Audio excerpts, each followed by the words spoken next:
कइला पगोरी कूदत बाड़ू काहे शरमा के आँख मुदत बाड़ू बोला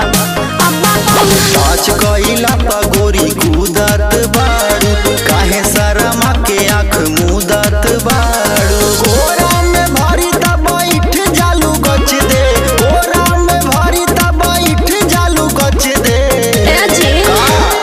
राजा हो पाजा में राते भर ले लो भच दे राजा हो पाजा में राते भर ले लो भच दे काट ले लो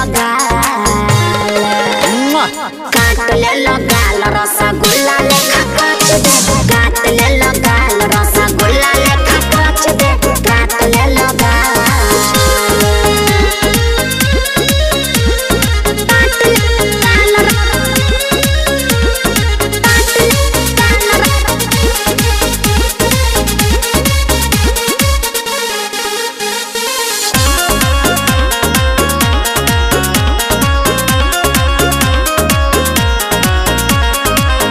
जदी रहबू तू पास बर्दाश्त कैसे होई तू ही बोलाए जाने कुछ खास कैसे होई जवन छुआ लेना रही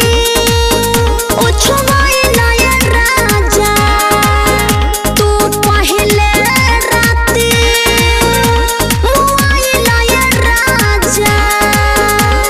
धैनी कमरिया लपक गइलू लच दे धैनी कमरिया लपक गइलू लच दे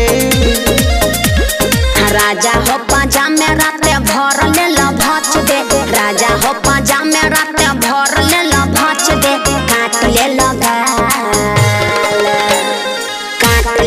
गाल रसगुल्ला लेखा काट दे काट ले लो गाल रसगुल्ला लेखा काट दे काट ले लो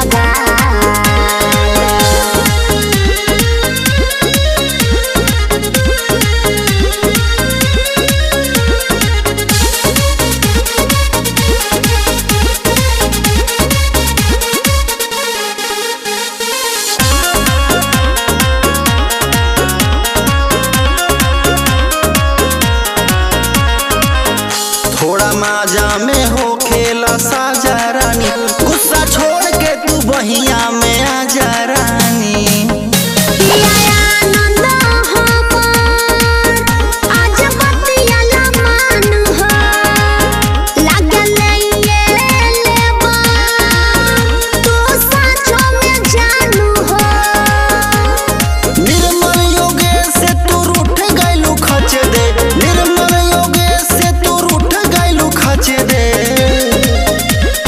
राजा हो पाजा में राते भर ले लो